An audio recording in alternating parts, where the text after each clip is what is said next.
talk. So, ladies and gentlemen, let me get started with this. So, James Clyburn was sat down with Jake Tapper, and they were talking about the race and everything. James Clyburn, congressman from South Carolina, been there 30 years, 40 years. I mean, just a long time, right? District 6 in South Carolina. And it's a long clip. It's about a minute 40. All right. So just listen to this. This is Jake Tapper's asking the question. And he's asking the question of, Kamala Harris brought up race in the debate, and which is totally a setup, right? We know that. But she brought up, the question was brought up by the moderators about race, and then Kamala Harris went into this whole thing. And James Clyburn is basically answering that question. I want you to hear his answer, and then I'm going to comment on it. But last night, she talked about Trump's racial history at length, including calling for the execution of the since exonerated Central Park Five, birtherism against Obama. I don't know if that is a suggestion that Kamala Harris still needs to improve her standing with black voters, especially black men. What do you think? Well, I think it was important for her to do that last night, because I think in all three of those instances that black men were involved. I'm having a real difficulty trying to figure out why any black man would just ignore the way she treated the first African-American president of these United States, the way he treated those 5 young men of color, the way he treated black families trying to rent homes in New York. With that kind of a treatment, how can you vote for this guy?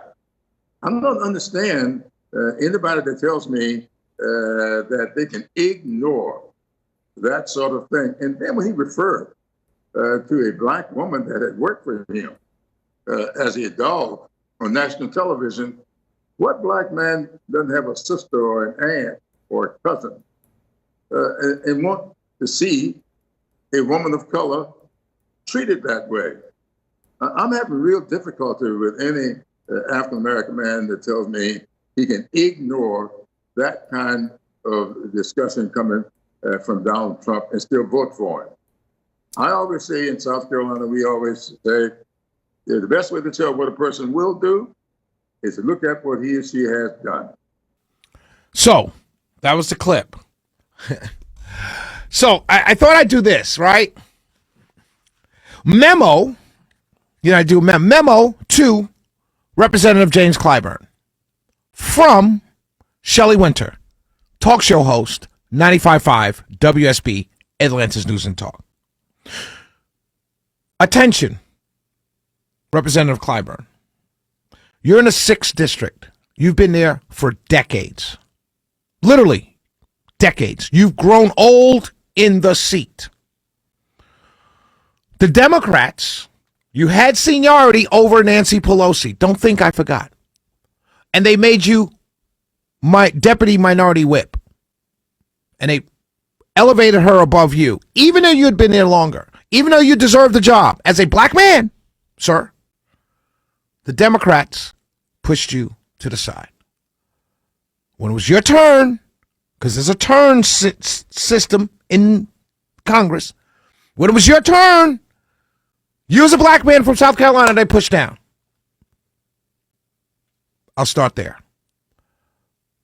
Congressional District 6 in South Carolina, 20.6% of your district, higher than the national average, live below the poverty line. The vast number, the majority of those people, if not all of the 20.6 in your district who live below the poverty line, higher than the national average, are black females 18 to 24, black females 25 to 54, and then black men 18 to 24. Black men in your district are poor. But you care about what those men think about what Trump said about somebody? The 5 young men, the Central Park Five, he didn't prosecute them. He didn't jail them. He didn't judge them. He simply ran an ad. For you to skip over the Democrat prosecutor, Democrat judge, Democrat, everybody in that system, the jury and everybody else were all Democrats. For you to skip over all of them and go to his ad, ran one time, one day, in 3 newspapers. For you to skip over the prosecution of these men by all Democrats in a Democrat-run city, is nuts. You refer to a black woman he called a dog on national TV. Well, as a black man, if I hire, let me explain this to you, James Clyburn, because maybe you don't understand black men. You're one, I know, but maybe you don't understand. Maybe it's been a long time. You're older. Maybe it was different. I don't know. But as a black man, and many black men that I know, if I put you on, you know what I mean? That means hook you up, hire you. If I put you on, not romantically, I'm talking about job-wise. Donald Trump put on Omarosa. That's who we referred to as a dog. But if I was a black man, if I put you on, I'd give you the money. I'd give you the job. I'd give you the high profile. I allow you to travel around the country. I allow you to buy bags and all this stuff because I put you on. And then you turn on me and you go to the press and you write a book about me, about lies about me. I'm going to call you worse than a dog. That's not about being a black woman. That's about a man and a woman's natural tendencies. If I hook you up and give you what you got, and you turn on me, I'm going to call you that. And most men, Mr. Clyburn, Representative Clyburn, we understand that because that's human nature. He didn't turn on her. She turned on him first. That's why he called her what he called her. That's not about being black or nothing. That's human nature. I put you on, girl. You going to turn on me? Then I call you a name. That's the way life goes.